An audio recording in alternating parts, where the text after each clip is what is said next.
Not often I do two videos in one day, but this one's really important because I feel that my country, our country, is under sustained vitriolic attack. It is under siege. I just want to talk about last night and the football last night and the story that's formed around it and how worried I am. So the match last night, absolutely everything connected to that match was horrendous, including the match itself, including the way that the England team played, including the lack of self-awareness, I think, in a lot of the media coverage, and then of course the horrendous behaviour of a minority of fans. And right at the outset here, I want to condemn that. That's not what this video is going to be about, though. This video is going to be about the propaganda that has been unleashed using football, weaponising football to fulfil and to serve and to further certain agendas. Right, let me say at the outset, I condemn, in the strongest possible terms, anyone. I don't know how many of them that there were, and it's hard to believe anything by the media now, but I've seen footage from inside Wembley that doesn't look great, of what looks like to be hundreds of people storming the doors to get into the game, and there's many accounts of overcrowding. So completely, obviously condemn that. And I also would condemn, in the strongest possible terms, any racial attacks on certain players, particularly the 3 black players who missed the penalties for England last night. So let me say that at the outset. Like I say, that's not what this video is about, though, because I want to talk about how they've weaponised that match, how they've weaponised the England team, and how they've weaponised this tournament, Euro 2021. There's a reason why some of the most deranged propaganda, and I often use the words deranged and unhinged, hysterical, when it comes to the propaganda that I see in my own country, because it is. There's a reason why football is often at the forefront, is often the focal point for this propaganda, for this indoctrination, and it's because football is etched into national consciousness. Most people have either a passive or an active interest in football. We are a country that's obsessed with football. In many ways, many people falling out of love with football, myself included, for those very reasons that I've outlined. But it serves to further the agenda to ensure that the beautiful game, which no longer is beautiful in any way really, as far as I can see, is weaponised. Everything about that match was awful last night. It was an awful watch. It was an awful atmosphere around it. There was some awful behaviour. It was tense. It was nerve shredding. Yes, but the most awful thing, it wasn't the missed penalties. It wasn't the way England played. It wasn't the fans' behaviour, and it wasn't the behaviour of the minority of fans aiming the racial abuse. It's the fact now that Englishness is under siege, is under attack. I find it disgusting. I wouldn't count myself as English. I would say I'm British. I don't get wrapped up in identities. I'm British. I do love my country. I'm from England. I live in England, but I would class myself as British. Others would say they are English, first and foremost, and that is their right to do so. Now, there's already been in the last for a long time, the whole concept of Englishness has been undermined for a long time by the leftist intelligentsia movement You know, George Orwell said, you know, the type who would who take their cooking from Paris and their ideas from Moscow. It's anything but England. There is a self-loathing amongst the many people when it comes to their country of birth that I find highly unusual, very unpalatable, and very bizarre, to say the least. I mean, that's the background to all of this. Add in the ideological push from the establishment and powered by certain movements such as Black Lives Matter, such as the LGBTQ movement, and also the NHS as well, and all the propaganda around that. Now, these movements and these ideologies have formed, have encircled football, have imbued it with a politicism and a story that most ordinary people don't buy into, don't identify with. It's not them. It's not their priority. It's a story that's not our story. There's a minority of fans, and they've always attached themselves to England, to the English national team, and this is undeniable, going back decades, who do give the country a bad name, who do give the national team a bad name, who are hooligans, who are thugs, who are racist. It's undeniable, and anyone who wants to try and deny that, yeah, I'm not going to take you seriously, I'm sorry. But let's remember, we're a minority. There is another minority who attach themselves to the England team, and these are the ones who write the scripts.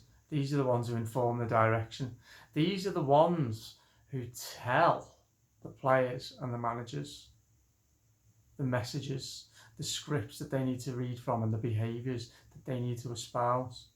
These are the ones who are employed by the establishment to weaponise football. So they're the two extremes. You've got your absolute hooligan, thug, drunken, drugged up knobheads on one side, racists here.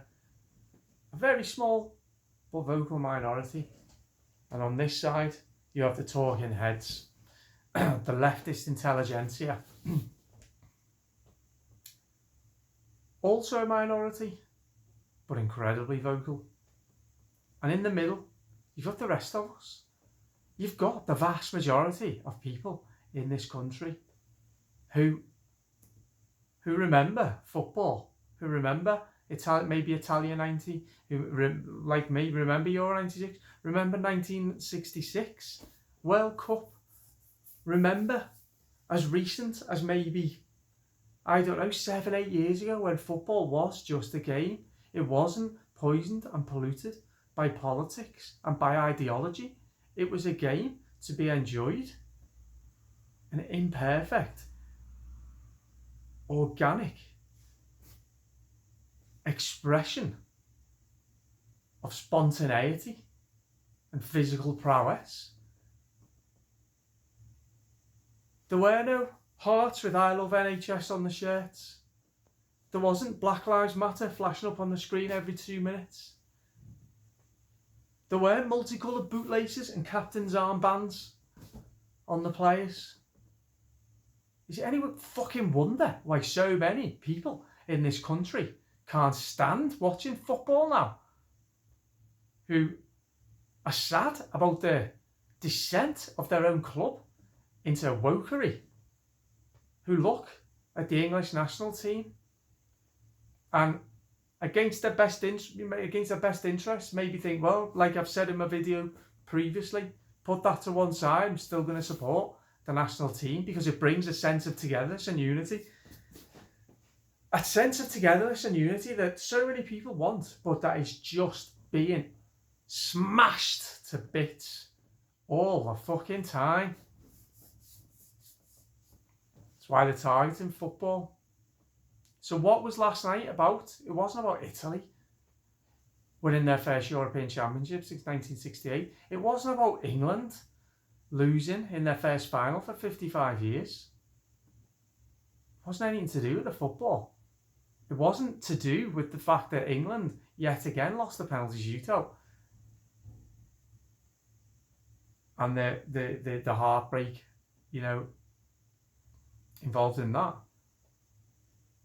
It wasn't about feeling, as we have in previous tournaments, a level of empathy, or maybe sympathy, for a player stepping up and failing and letting the country down. It wasn't about any of that. No. It wasn't about any of that. Forget Italy, forget England, forget Wembley, forget the final, forget Euro 2021, forget penalty shootouts. What it was about, yet again, was divide and conquer. Via a narrative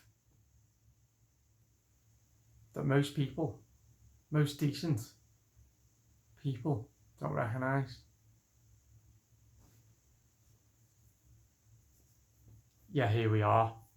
And how does the narrative go? The narrative goes that those fans who were pissing all over Leicester Square in the afternoon, climbing up trees, spitting on people, breaking into the stadium, the narrative is, that's your average England fan. That's your average English person. The narrative is, those who were hurling racial insults at Marcus Rashford and Sancho and Saka, they weren't a minority. They were representative of this repugnant, repulsive, xenophobic, racist England. That's the narrative. That's the narrative. It's all of our fault. We live in a racist cesspit of a country full of pissheads who just want to go around smashing things up and causing trouble. That's all we're good for. We've got nothing else going for us. We're an embarrassment. It is embarrassing. It is embarrassing.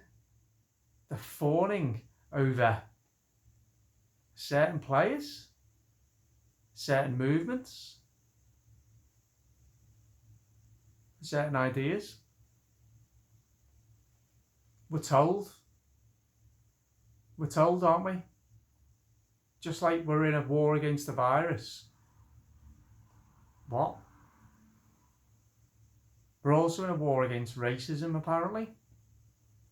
And this is where I want to say something. Everything, and I mean literally everything, that this sick fucking Western media tells us, right, is the opposite of what is actually happening, including that this country is fundamentally racist, because I will tell you it is fucking not. I'm swearing a lot because I am angry, which is not to deny the existence of racism. I would never deny the existence of racism. I would never ever deny that it's most disgusting and loathsome trait. I would never ever deny that, and I would never ever say that it doesn't need to be dealt with if and when it rears its ugly head, which it always has done throughout the ages in every society, unfortunately. What a civilised country does, though, is despite that minority that it has, a civilised country shows that minority exactly for what it is by letting them make fools of themselves. A civilised country and a civilised society ensures that its society, its legal system, the way it structures, protects everybody equally, regardless of their skin colour. A fair and civilised and altruistic society is a tolerant society that accepts people from different backgrounds, different cultures, different countries, as this country absolutely, undoubtedly, 100% does. How can people deny this? Look around.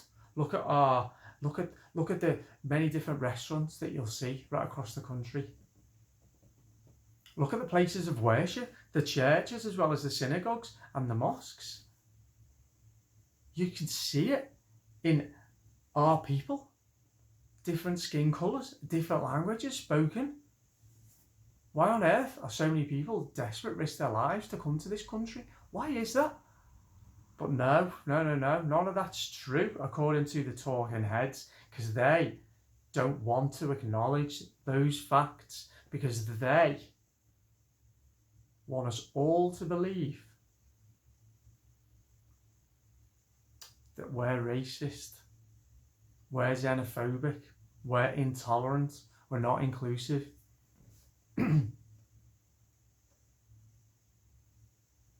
It makes me sick. It makes me sick to the core. Just like they did it with Brexit. They did it with Brexit. The democratic vote went the wrong way for them. Okay, so what was the tactic? Let's smear all Brexit voters as racist. Little Englanders. Leave us alone on our tiny little island.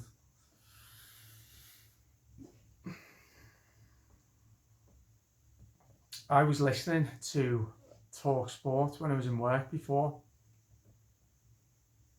It suddenly clicked with me. It suddenly clicked. I suspected it. This tournament was used.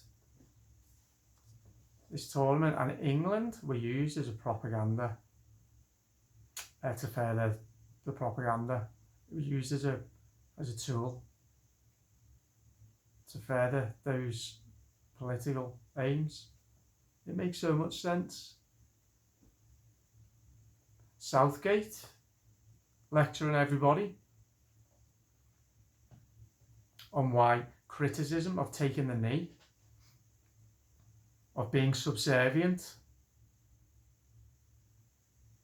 for the sake of being subservient by taking the knee, is in any way an act, a positive act in removing racism from society. From Harry Kane wearing his stupid LGBT armband,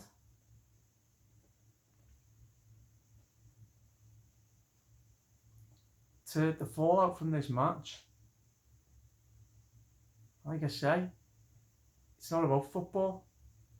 It's about destroying the concept of Englishness and breaking people's spirits. Breaking their spirits by attempting to convince them that in being English, they should be ashamed.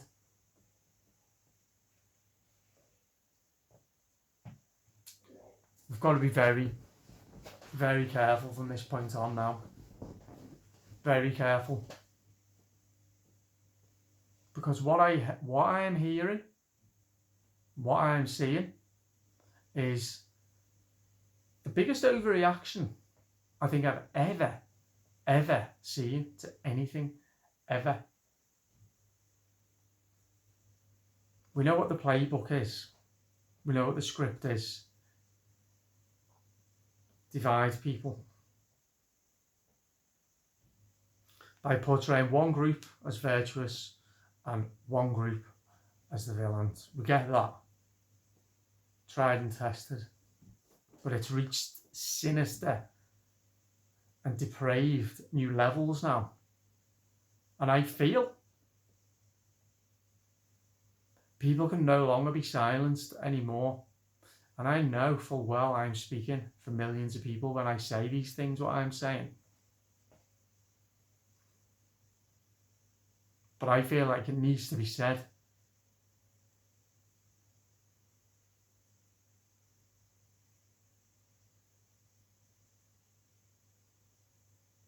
We don't need to feel that what happened last night was our fault.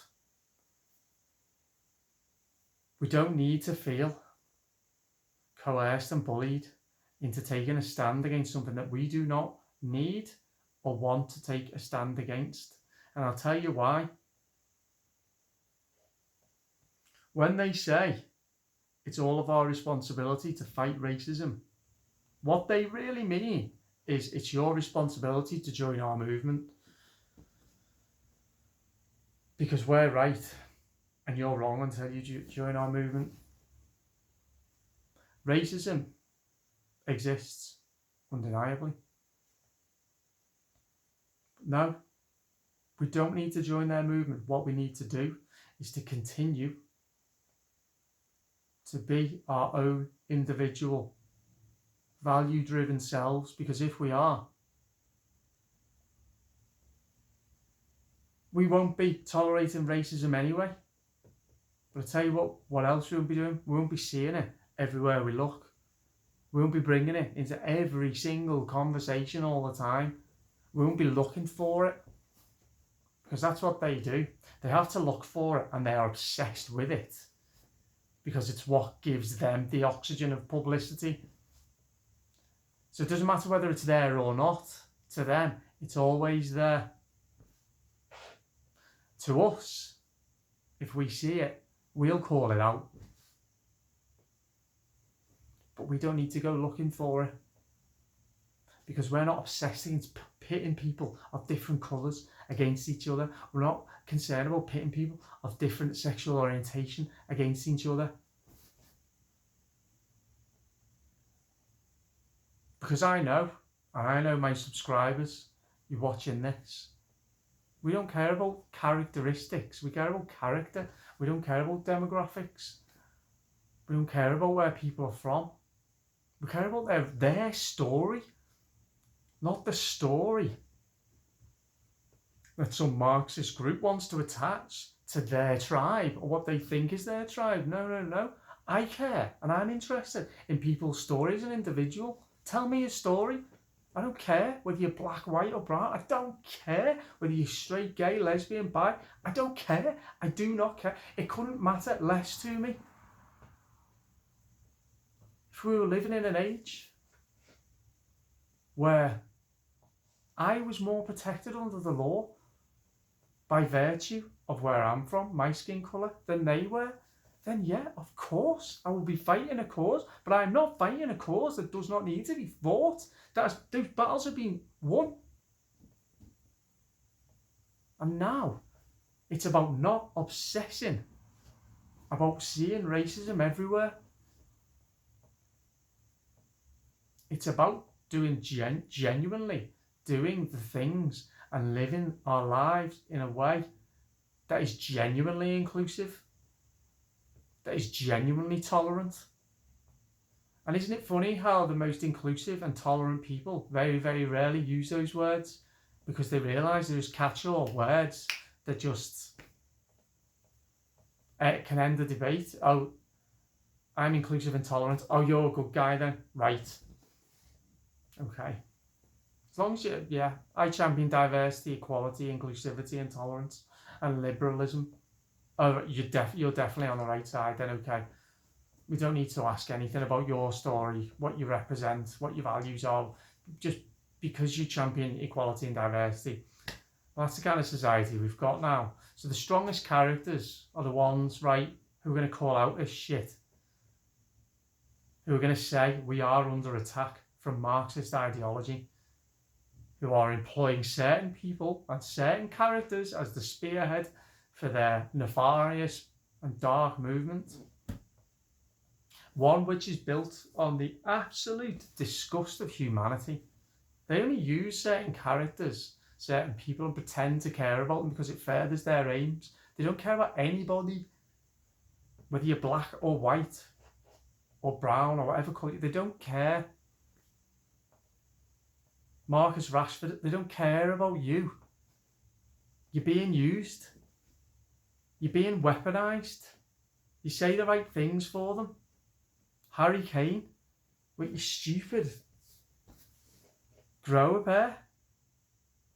Did you really think that you need England more than England needs you?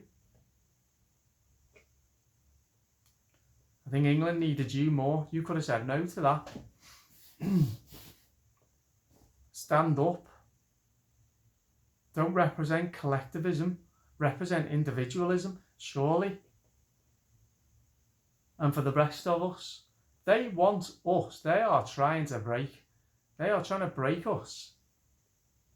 It's not just England seems to be the focal point of anywhere in the West that is most despised. by the liberal, for that read, illiberal media. There's the UK, there's America, there's Hungary, there's Poland. The one country that appears to be most under attack is England, not even the UK, England. The bigger aim is to break the human spirit, break down the concept of nationhood, break down the concept of family, break down the concept of community, break down the concept of conversation, break down the concept of debate. All of these concepts and aspects, but underpinning all of that is the absolute loathing for humanity itself, which is why we must not fall into the trap, into their trap of seeing only negativity everywhere we look, of seeing only bad news everywhere we look, of seeing racism everywhere, of seeing homophobia everywhere, of seeing xenophobia everywhere, because it's not. And don't let them make you think that it is. But it will continue to be that way in their eyes, and in the eyes of many who can't see through it, if we don't stand up and say, no, I will condemn the racism, I will condemn the thuggish behaviour, but I will not have it that is representative of me as a person, my family, my friends, and my community, and my country, because it is not. What it is the media inverting once again, saying that black is white, one of the most tolerant, open countries in the entire world is my country, this country, England and the UK. You would never believe that. If you watch the BBC, listen, if you read The Guardian, or to be honest with you, you could say any media outlet now. So I just want to say, please, this is almost like an inflection point right now. This is a pivotal moment. They very successfully weaponized last night, very, very successfully, in an attempt to batter people into submission, into either believing everything, recruiting people to their collectivist movement, or to just break them, like to be the final straw. England have been knocked out on penalty shootouts again, and now this, break people's spirits. Don't let them. Don't let them. And for anybody who's actively part of any movement that is based around categorization and hierarchy, classic communist, straight out the communist playbook, I want to ask, please, why the labels so important? Why the constant division? What is it about this groupthink and this collectivist culture that you think is a good thing? What is it about that idea that has possessed you? And maybe what ideas do you have yourself? So yes, I'm worried, very worried. This has been a very long video, actually nearly half an hour, so I'm going to wind it up now, but I felt it was very important to air my thoughts on last night and what I've witnessed and heard via the media today. I feel